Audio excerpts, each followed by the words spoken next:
Hello, and again, thank you for joining us today for our January webinar, Strategies for Sustaining Your VISTA Project.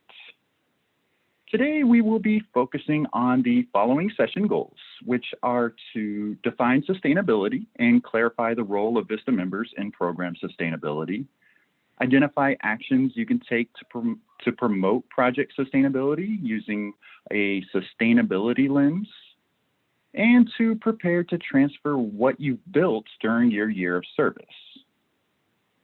We'll dive into those details in just a second, but just some quick introductions. So my name is Chris Hawks. I'm a training specialist for AmeriCorps VISTA, and I'll be your host for today's webinar.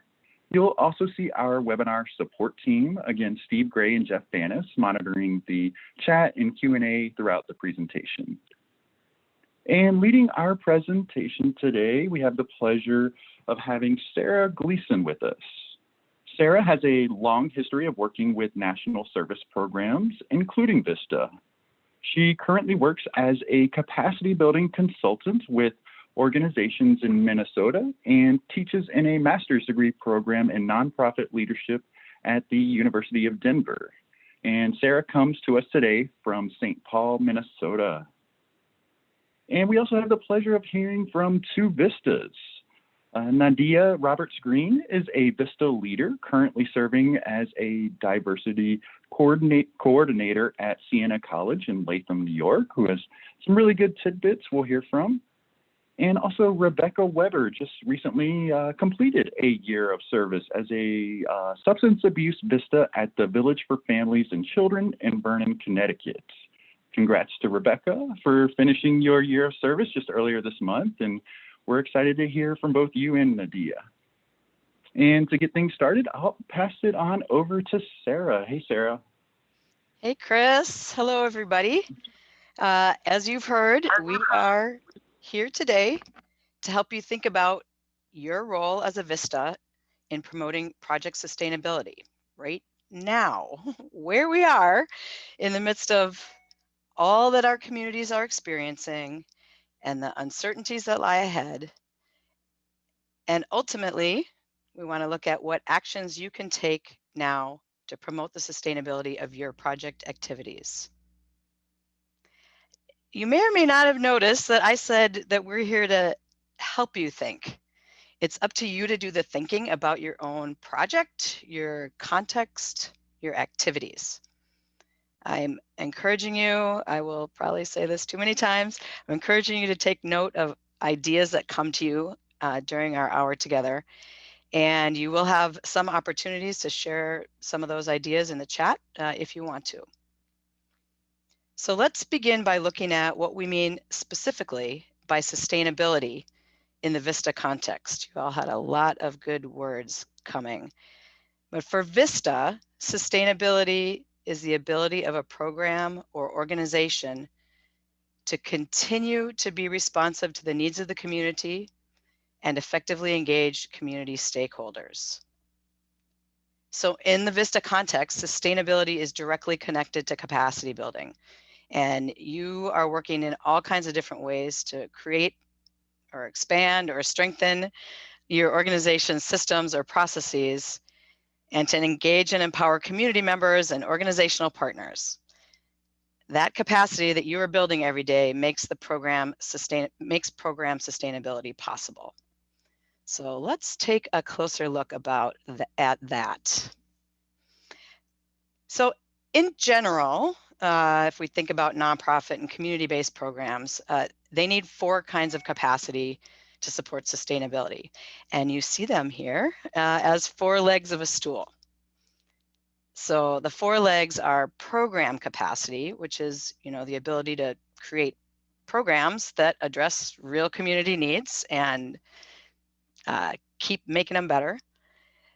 Communication capacity, the ability to tell your story effectively in order to engage and to maintain support. Human capacity, which is, it's the people, effective and empowered staff and volunteers. And financial capacity, which is basically sufficient financial resources from a diversity of sources. And just like a real stool, all 4 legs on this sustainability stool have to be strong to create program sustainability. And as you can see in this image, connecting and strengthening these 4 legs of the sustainability stool are engaged community members and stakeholders. Their support is crucial to sustainability, and just like you see in the picture, they're the ones that hold it all together.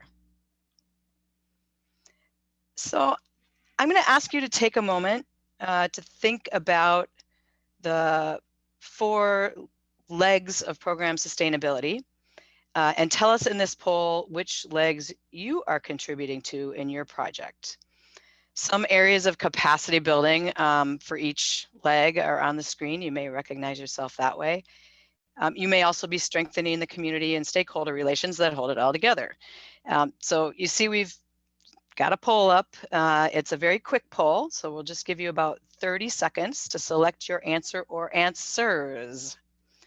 The choices are program capacity, human capacity, communication capacity, financial capacity, and engagement, and you can choose more than one. So what kind of capacity are you, kinds of capacity are you building through your day-to-day activities? And the poll should appear for everyone. I know some have mentioned when they're on a mobile device, they don't see the poll, but if not, feel free to put your answer in the chat. As Sarah mentioned, the question, which leg or legs are you building up at your site?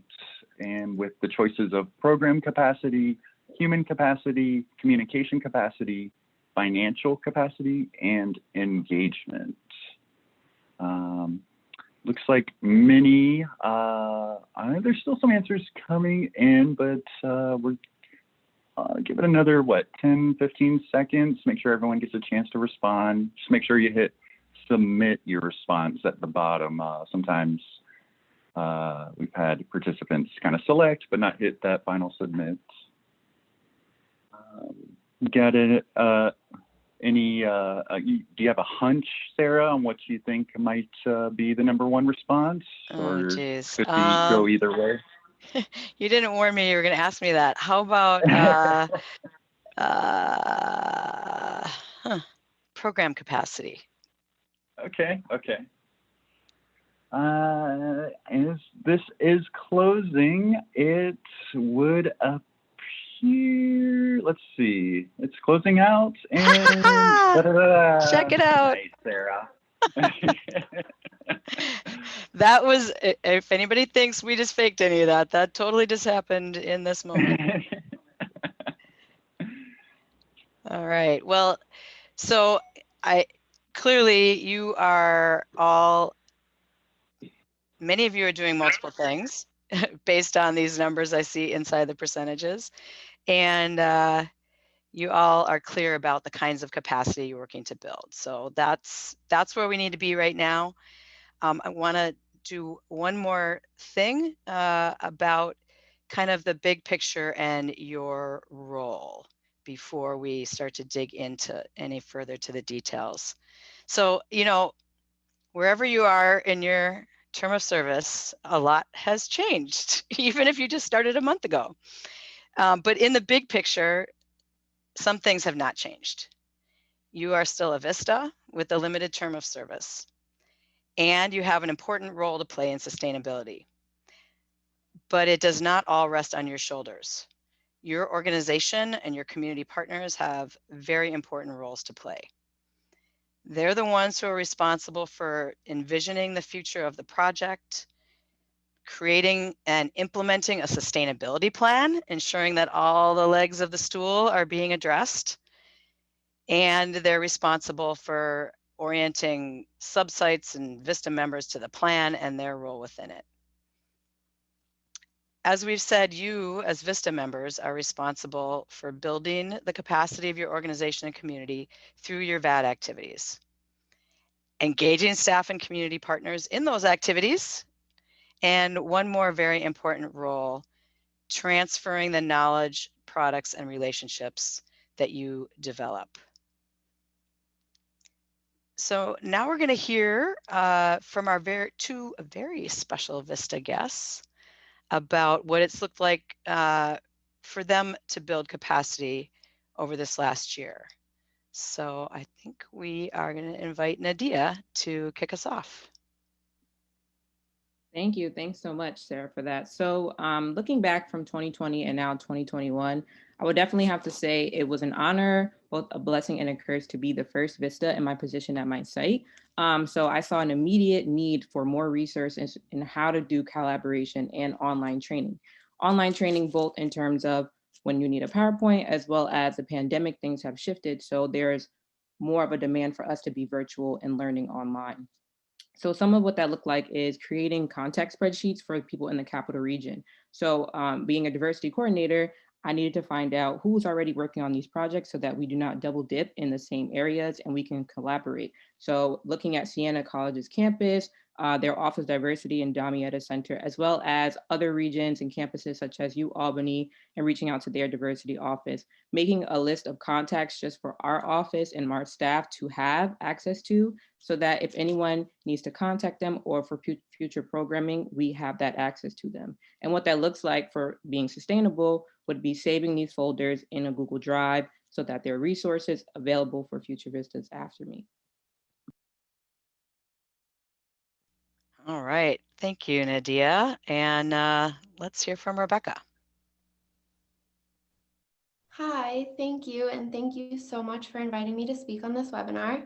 As a part of my VISTA service, I had the great pleasure of developing materials to engage the community in youth substance abuse prevention work. Initially, my VAD dealt primarily with making connections in the community and helping to develop in-person programming. So I transferred to teleservice after only 2 months, and so that caused me to have to drastically change my approach to capacity building. At first, I struggled to get people from the community engaged in our work because everyone had so much to deal with already. So I quickly realized that I needed to pivot what I'd focus on. Rather than focusing on building new relationships, I started creating systems on the back end that would help my site to be able to build better relationships in the future. So I'm proud to say that the work I did will directly impact the work that the program staff continues to do now and will continue. One of the main ways that I helped to build capacity through my VISTA service was by creating Excel sheets with formulas embedded in them to make tracking and sorting social media posts easier. Not only does using the Excel sheet save time for the program staff, but they also allow more meaningful data points to be seen when planning what to post so that efforts are targeted for the intended audience. This ultimately allows program staff to reach more people, even since my VISTA service has ended. Similarly, I created an Excel document for the results of a youth substance use survey that was performed at the town schools. This document provided space for the results to be put in so that the data can be easily accessed and compared from year to year. This is another effort that I made to aid in the efficiency of the program, making the information more accessible and easy to use for future use. Thank you, Rebecca. I hope everyone listening is hearing something that connects to your own situation. And if you haven't yet, keep listening. We're going to hear lots more from both Nadia and Rebecca. For now, we are going to walk together through a thinking tool that you can apply at your own sites. So as you continue your year of service from wherever you are, there are always concrete steps you can take to promote sustainability, even in the face of the kind of uncertainty we are all wrestling with. One thing you can do is take a close look at your VAD activities and apply what we're calling a sustainability lens to them. And this is a tool you have access to. We're going to walk through it together. It's 4 key questions that you can ask yourself about your own activities, and then identify actions you can take in response. So we'll walk through them one at a time, beginning with, will I or someone else have to do this again? Most likely there are some aspects of your service that are cyclical. You may need to do them again, someone else may need to do them again. How can you make what you're doing now easier the next time, as well as adaptable for use again in the future? So I'm going to ask you to take a moment to think about this just for yourself. Think about one activity you're doing now that you know you or someone else will have to do again.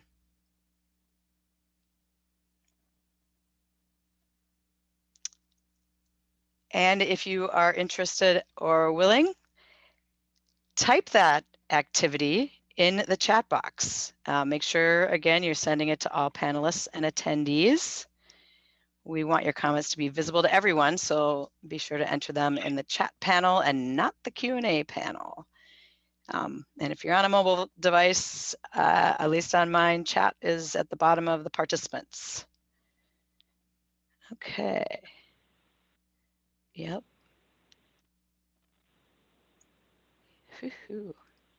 Yeah, a lot coming in. Good responses, like writing blog posts, responding to questions from volunteers, updating and maintaining resources and databases, and mentoring students, applying for outside internships. This chat is flying. Yeah, yep. And yep. So this is good because what I was hoping is that as many of you as possible have an activity in mind. So I see that lots of you do. I want to ask you to keep it in mind as we move along through the tool. And I'm going to illustrate with an example of my own. It's not actually my own, actually, but I am going to illustrate with an example. So say you're working on an annual fundraiser with a silent auction, and you, the VISTA, are charged with organizing the silent auction part of this annual fundraiser. And in this case, it's annual, so yes, someone will be doing it again. And with that in mind, depending on your context, lots of things you could think about as far as an action. But, you know, there are the obvious VISTA actions, documenting the process, creating a database of business donors and prospects. And I also want to really put a star underneath this one. Document lessons learned and recommendations for next time. Especially now when many of us have been making changes and trying new things, we're learning a lot, and it's really important to capture that. So as we said, someone's going to do this again. So the next question in the sustainability lens that you could apply to your activity: what circumstances could change? As we all know all too well, circumstances can change in the organization, in the community. If they do, are there elements of your plan that can be adjusted easily? Can you anticipate possible changes and plan how you could adapt for what you've done so far? You know, I mean, a year ago, I at least couldn't have imagined the changes the year would bring, but there are other changes that can be anticipated. So it's funny because in the here and now, one of the circumstances we all hope will change is COVID-related restrictions. So I know in my spaces, as we're, for example, in this illustration, taking the silent auction virtual, and I did that in my real life with a conference, we also know that we may go back to live someday. So think about for you, and let's use the chat again. What parts of your plan would likely change when COVID restrictions are finally lifted? What kind of changes coming down the pike do we need to be thinking about just around that one change, COVID restrictions being lifted? Yeah, a lot, exactly. Right? And I see a lot of folks talking about in person, and I will say I think many of us are seeing some good things that have come out of having to go virtual and thinking about what are we going to maybe want to hold on to even when we go back to face-to-face. So in our fundraising example, in doing the silent auction, you know, we should be thinking about that. Might it go back to in person? Do you need to keep track of the benefits and drawbacks that came with going virtual? Both sides. And, you know, circumstances for the businesses you're soliciting have changed. Are you relying too much on, you know, small, tiny restaurants that are in the hardest hit sectors to be your donors? Do you need to diversify the pool of businesses you rely on? So you can think that through for your own example, your own activity. The third question in this sustainability lens is, could others get involved? So is your work organized in a way that you can pass along some of the responsibilities to someone else? Many of you I know are recruiting and engaging volunteers in various ways. How easy would it be for you to delegate parts of what you're doing to a volunteer or a team of them? So in my silent auction illustration, you might break things down into roles. I can have an outreach role who's finding partners and soliciting donations, and a marketing role that's working on advertising and social media for the event, and a tech role, somebody working with the technology platform and all the other things that come with that to coordinate photography, et cetera, how that's going to come together on the tech end. So how about you? What could you get others involved? Is your work organized in a way that you could? And finally, the big VISTA question: what happens when I'm not here anymore? Because we all know, much as you might love what you're doing, your service year will come to a close on a particular date.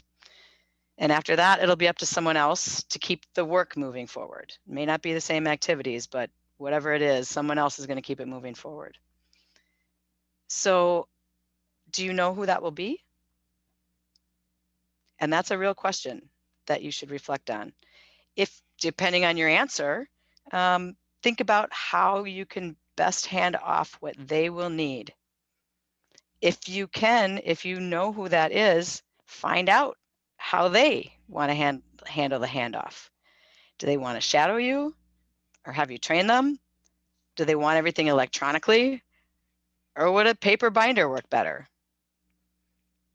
If you can't find that out, review what you've got, what the person you're handing off will have to work with. How easy will it be for someone else to pick that up where you left off? Would they be able to come in and coordinate another silent auction next year, for example, using the model you created? Are your contacts and documents and data and reports well organized and accessible and easy to understand? Have you written down instructions for what you did and how you did it? Okay. So here we have to share with you a look at what a VAD activity assessment might look like if you take that activity that you thought about and spent some time with it, with, you know, some responses filled in from my example of the silent auction. You can see that the VISTA has reflected on each of the questions of the sustainability lens and then added a possible action item to help ensure sustainability for this activity. So I want to encourage you, after this webinar is ended, to do the same with your VAD activities. And maybe take a moment now to write down, or however you take notes, a few of your VAD activities that you plan to assess with this lens after the webinar.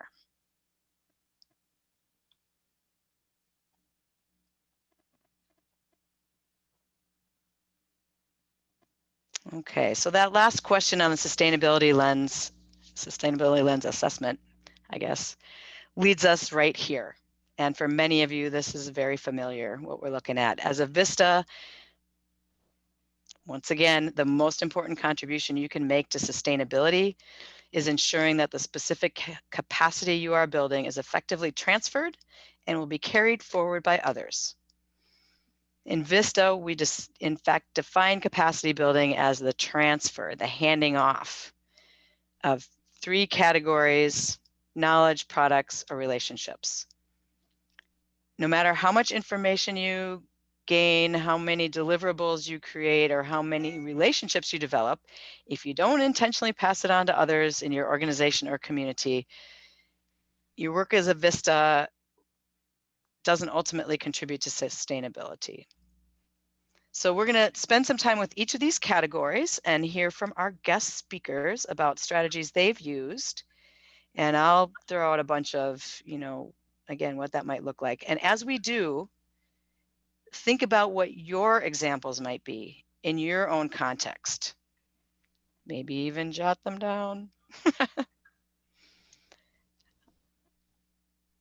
Okay, so let's hear from Rebecca and Nadia again. Rebecca, when you started your VISTA service, what would have been helpful to have in terms of knowledge, products, or relationships? So at my site, I was very fortunate that I had program staff who were excellent at conveying the necessary knowledge to me that I needed verbally. One thing that probably would have helped me for my efforts in building community partners would have been a better system for transferring their relationships that they'd already begun establishing. So although there was a document provided to me with information on various community stakeholders, it didn't provide the necessary context or level of detail that I felt I needed. So the staff were always very willing to explain each relationship to me, but I definitely felt that it would have been easier to have a more comprehensive paper document that I could reference. Okay, thanks, Rebecca. And Nadia, what was your experience like as a VISTA and then now a VISTA leader? What would have been helpful to have when you started? Well, being that I was the first in my position, both last year as a VISTA and as a VISTA leader, being a diversity coordinator now, I think something that would have been helpful is to how to properly conduct research for a job position or a VAD. So that differs from your college experience because usually it's for an essay or a specific topic, but doing online research in terms of a job position, it's kind of hard because it's limitless. And so if I would have had sort of a breakdown or a structure of some sites to use or Google Scholar, things of that nature. My approach to capacity building, however, has significantly changed as a result of the events of 2020. So both in my personal life and my service years, racial injustices and peaceful protesting, I felt like there was an increase of the demand for collaboration of advocates in the nonprofit sector. So this compelled me to facilitate interactive online trainings that I can now pass on to the next VISTA in terms of our team building days, including social justice and outside of the workplace. So hopefully that will help the next VISTA. Excellent, great examples. And now we're going to run through, I think, a bunch more examples and ideas for what this transfer can look like. So we'll start with knowledge, right? Transferring knowledge refers to the knowledge you've gained during your year of service that could be useful to others. Knowledge can be passed on many ways through a written report, spreadsheet, electronic directory. I've seen a bunch of these in the chat, right? So you know the deal. Slideshows, videos, web pages, live presentations, one-on-one training. Work with your end users to identify formats that will be accessible and useful to them, which of course requires you to think about who those end users might be. Some ways you can transfer the knowledge you've built, in addition, perhaps, is creating asset maps. Those can be done in many formats and ways. Just ways of cataloging and representing the assets and capacities you've identified in your community. You can create reports with the results of a process you did, big or small. Maybe you researched best practices for your field or assessed community needs or analyzed stakeholders with some group of folks or engaged with the community, whether that was individual meetings or group processes. Creating a report with the results is a way that you can transfer that knowledge. And you can also use what you create to make presentations. And that might be, for organizational leaders or staff and volunteers. It could be for partner organizations or community groups or gatherings. Always remembering to include those who contributed to the knowledge you gained and are passing on. They should see what you learned and what you're doing with it. So Nadia, in the middle of your service year, what are you doing now to help transfer what you're learning? So currently what I'm doing to help transfer what I'm learning outside of using Google Drives and creating folders that will hold our presentations or PowerPoints regarding issues such as social support and allyship, cancel culture and things that I primarily focus on. I'm also using sort of my experiences built in my previous VISTA year. So looking at the capital region, taking testimonials. An example of this is a fundraiser that I had at my previous site. I heavily pushed for residents in the south end of Albany to help lead and advertise that service projects and what they've done to contribute to the community. So as a result of that, not only did I get a testimonial of that experience for them to take kind of ownership back into their community, but also a testimonial as to them learning how to use media in Canva that you can use for your social media as well. And then taking that and putting it back into our staff as a testimonial and a new tool to use overall. So those are things that I'm working on in the past and using that now in our VISTA leader experience. Wow, thanks, Nydia. Rebecca, you are in a little bit different position, just finished up. What are some things that you did to help transfer knowledge? So right at the beginning of my service year, I did a lot of research to contextualize the work that I would be doing. And so in order to kind of transfer that onto the next VISTA, I kept all of the research I had acquired and put it into a folder that might be able to help them prepare for the work that they'd be doing.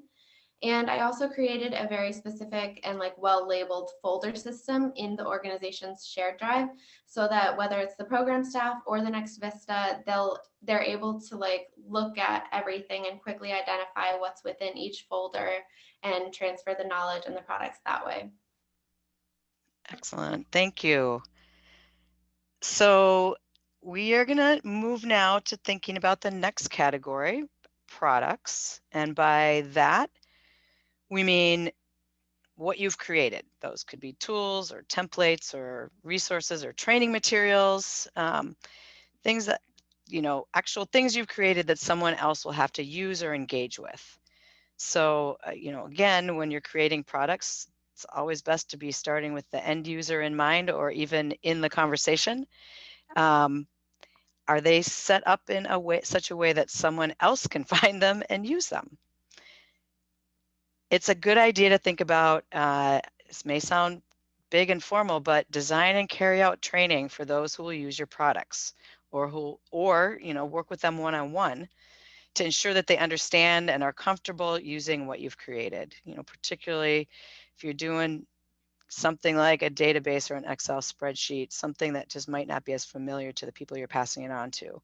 Make sure they get some hands-on experience and be prepared to adjust your work if needed to make it more user-friendly.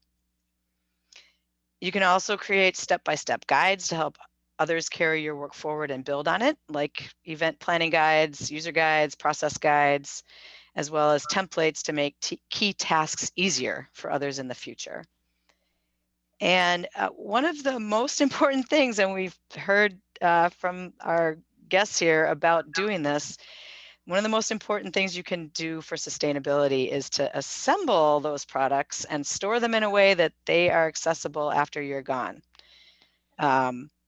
If it's electronic, make sure that the right people have access to it, that there's not some password that leaves when you do or username that leaves when you do.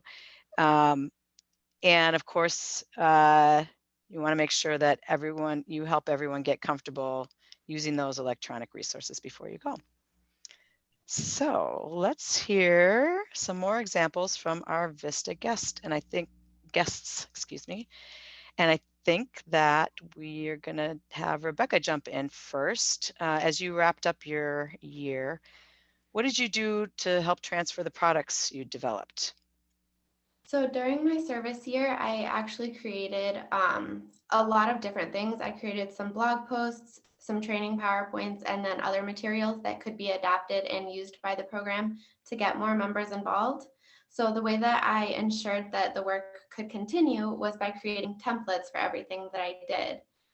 In addition, I met with the program staff just before my departure to walk them through using and adapting the Excel sheets that I mentioned earlier.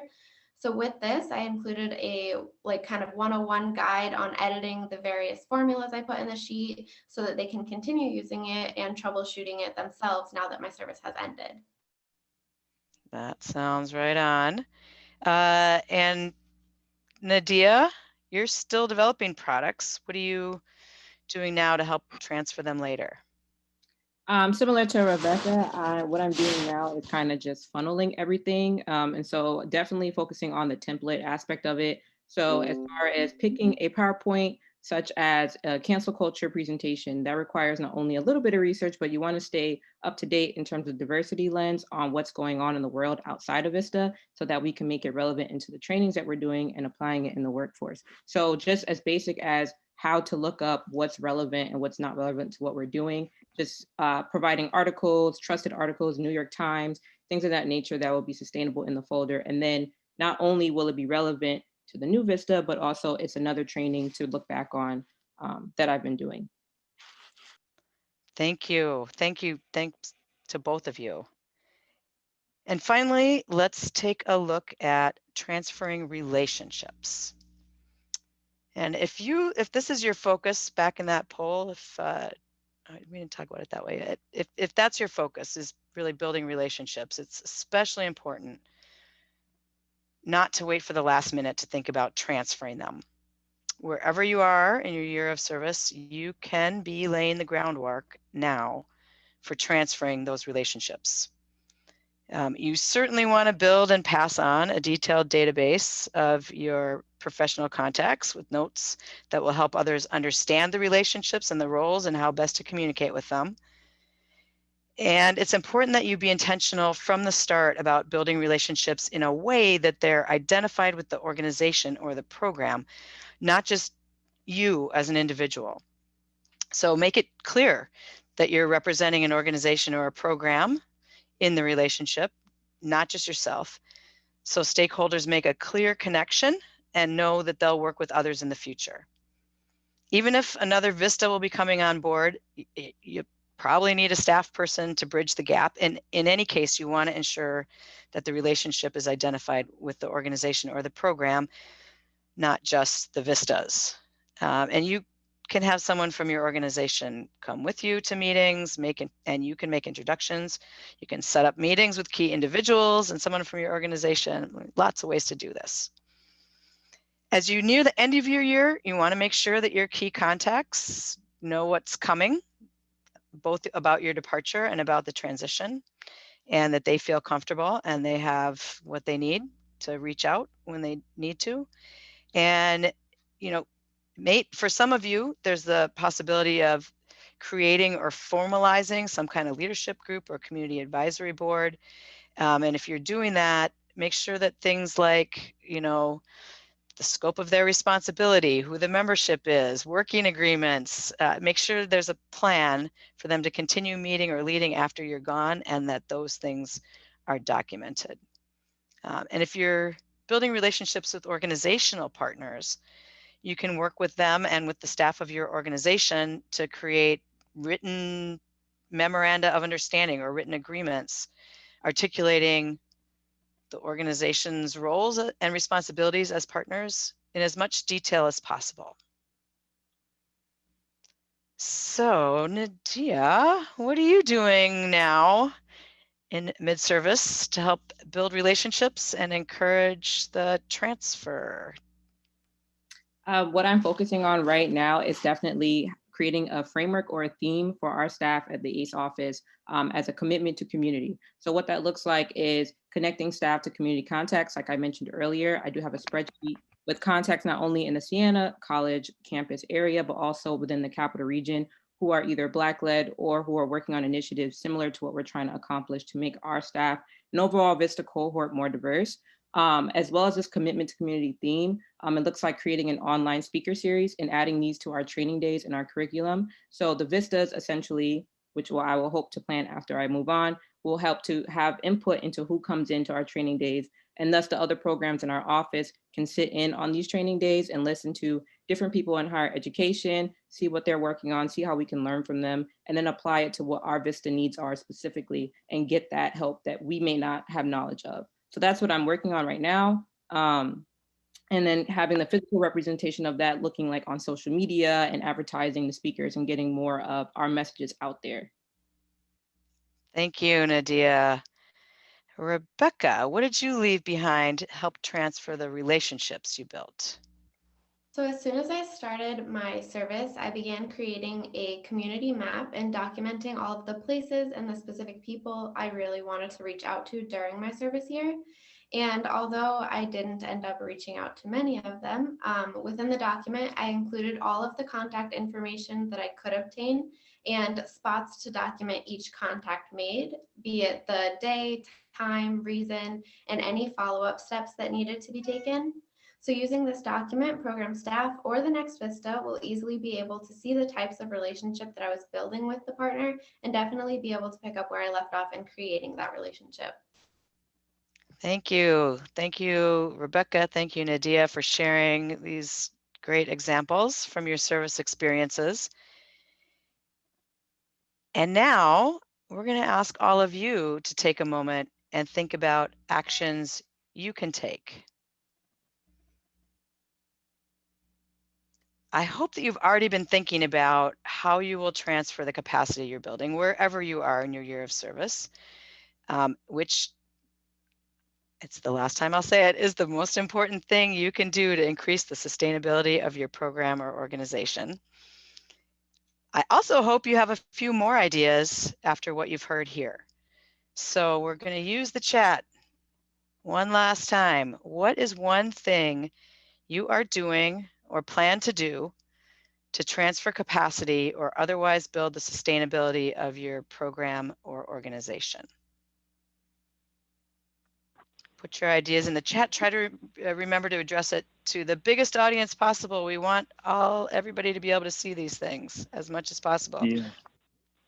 Yeah, for sure, because they can spark ideas. You can feed off those ideas. And we actually had a few already kind of jumping the gun. They were already mentioning a few ideas in the chat, some good ones prior to this chat question even coming up about,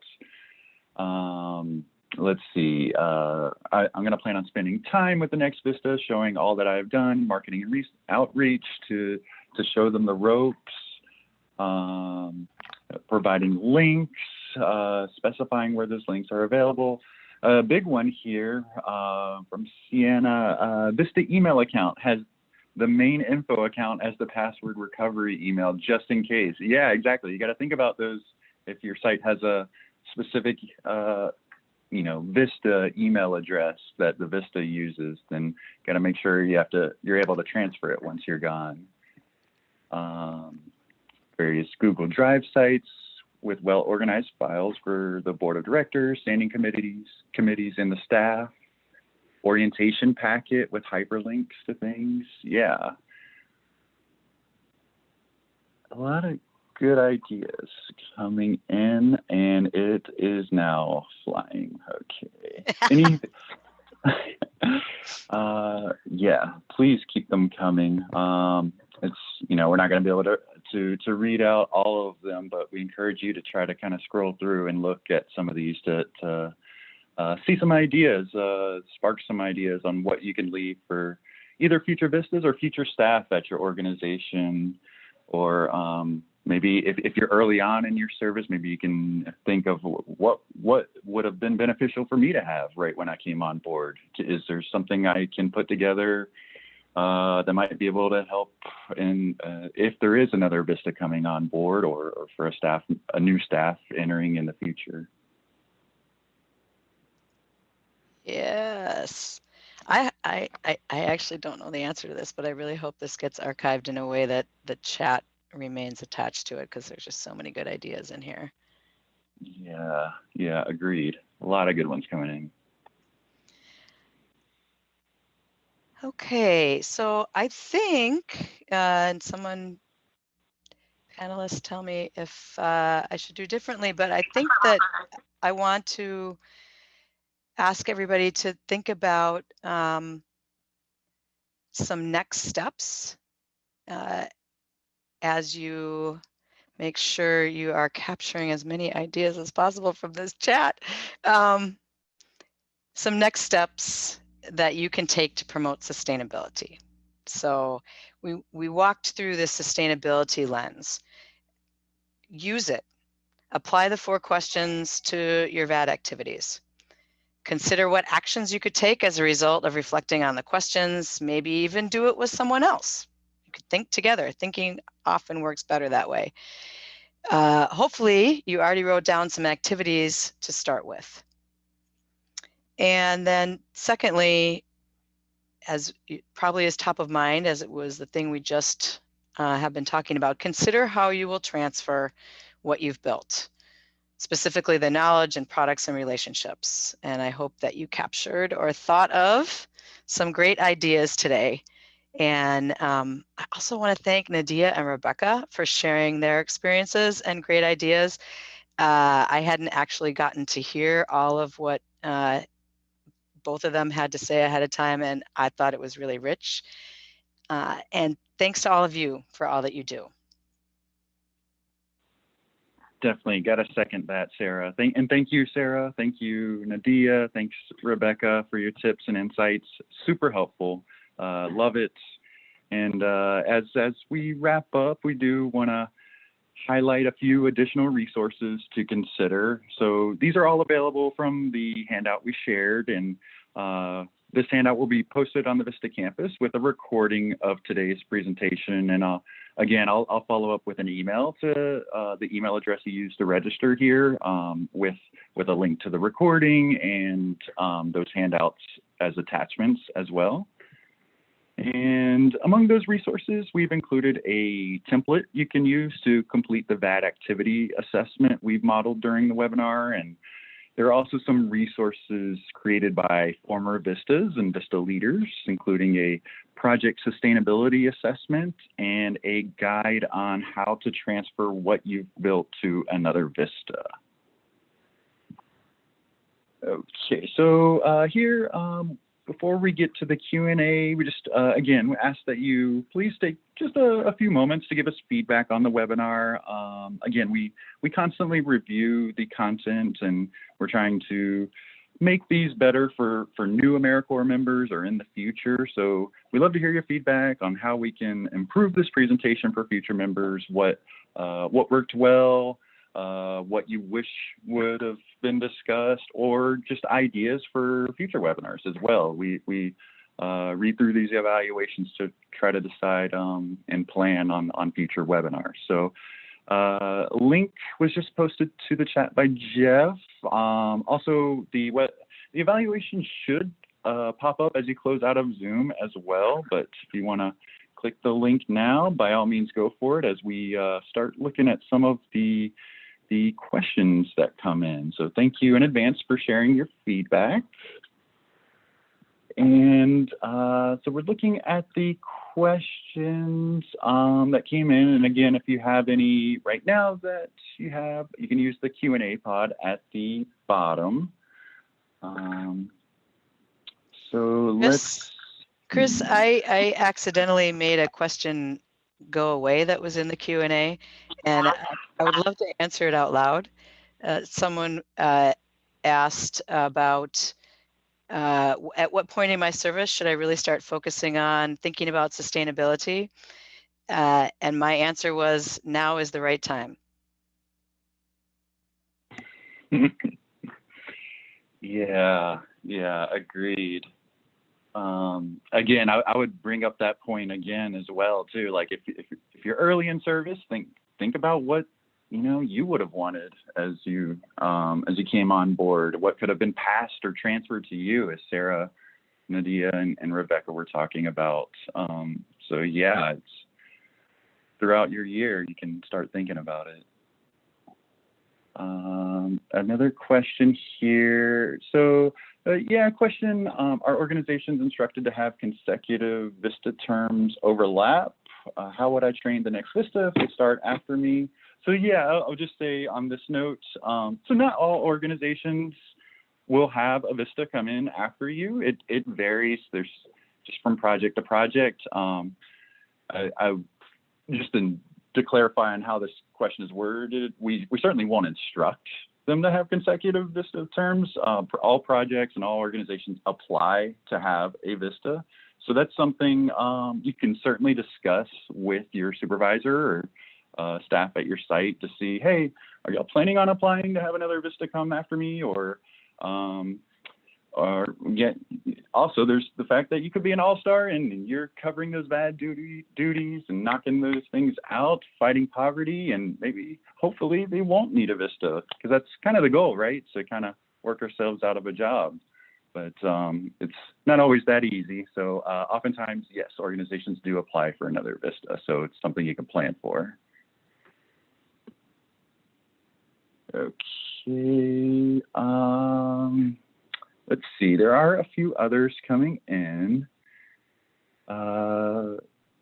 Similar question here, although it's somewhat different, Sarah. So it's similar to the last question, so it might be the same answer. But when is the right time to leave something for the next VISTA, to actually transfer something for the next VISTA? I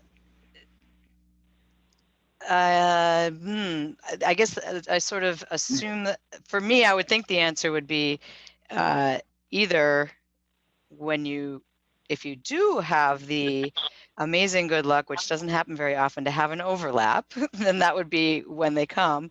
For many people, the next VISTA is there's not going to be an overlap. So it's a question of, what you're leaving behind and with whom even you leave that behind when you leave, so that it is there waiting if there is a VISTA following you. I think in many cases that's the case. Nadia might have something to add about that as a leader. Different projects may work that question through differently, especially if they have a leader. Yeah, I would actually like to speak to that a little bit. So I think my advice would be to always approach everything that you're working on with a sustainability lens. So even if it's as small as, if you are working on site right now, given the pandemic, looking at the binders, as Becca mentioned ahead of time, just keeping a small tab of things that you know that are useful. So if you guys have events going on at your site, keeping a tab of the flyers. Maybe it'd be easier to keep them online, but if you are in person, keeping one hard copy each and organizing it that way. But I think in terms of what time, I think it's just a little by little, just always keeping in mind, oh, I probably need to hang on to this. And then so at the end of your year, you can go back and get rid of anything that might not be as relevant anymore, rather than playing catch up. Awesome, thank you both. Several coming in. I know we're getting towards the top of the hour, so we probably won't get to them all, but try to go through quickly. Rebecca, a couple of questions came in regarding your sorting and tracking for social media posts. Like, do you have, are you able to share like specific formulas you used for sorting and tracking those posts? I don't know if you're able to share the actual spreadsheet, maybe not, just because it might have like content that the organization doesn't want to share, but I didn't know if you had any guidance on certain formulas to use. So a lot of what I did was creating like drop down tabs that had pre-populated options in it, so that it would be really easy for people to like choose things. They wouldn't have to type everything out each time. So that was one thing I did. And then another thing is like, there's a way to put formulas in so that different icons pop up next to data, like different values, numerical values. So like based on a different percentage of the deviance from the average of values in a column, it would change that icon to indicate if it was doing well or doing poorly. And I definitely would suggest, like, just if you want to know more about how to do these things in Excel, YouTube is the perfect place to go. There's so many great tutorials on there. If you just have like a general idea of what you want to do and you type it into Google, it'll pop up with so many different ways to figure out how to do those things. Awesome. Thanks, Rebecca. Seeing a couple other specific questions. Try to tackle one more, and I'll also stay on. There's a couple VISTA specific ones. I'll answer these as we end this out as well, if you hang on. But the typical rollover of VISTA activities from year to year, is it specific to each organization? Yes, yeah, that can vary from each organization, the kind of rollover. A lot of VISTAs start in the summer months in July and August, the vast majority, but VISTAs can start at any time throughout the year. And Sarah, I know we don't have much time, and this question may be a little bit more specific and need some follow-up. I didn't know if you had any insight on working at a school and won't have a VISTA coming in after me. But the teachers don't have a lot of time on their hands, so how can I make sustainable structures for the teachers after I'm gone? Now, I know this question, it'll depend a lot on your VAD and the capacity building activities that you're doing in your VAD. Yeah, Sarah or Nadia and Rebecca, do you have any specific advice to give on this question on sustainable structures for teachers to use after I'm gone at a school? Well, the thing I would say in response to this question is to look around and find some people. It may be that they have to be folks in admin. It may be that there's a set of teachers who are kind of all in on what you're doing, who are willing to do some of it, even though they're overwhelmed. It's my best. Look around, find some people. Yeah, I would say it's difficult, and I'll follow up on this question as well. Might need a little bit more insight on the specific VAD activities there, but I know we're at the top of the hour, and I'll stay on and answer a couple of these other questions that came in, but just for everyone else, we'll close out on these final slides. But thank you so much for attending this webinar. Thank you, Rebecca, Nadia, thank you, Sarah, so much for your insights. For everyone, we hope you can join our next webinar. As you can see on the slide, we'll go over the non-competitive eligibility benefit, all the cloudiness around that. We'll try to clarify in next month's webinar in February. So look for registration details to come on that soon. It'll be on the VISTA Campus webinars page, and we'll send out an email as well. So this will conclude our webinar, and thank you for serving as an AmeriCorps VISTA and for your participation today. We wish you all the success in the world this year. Thank you.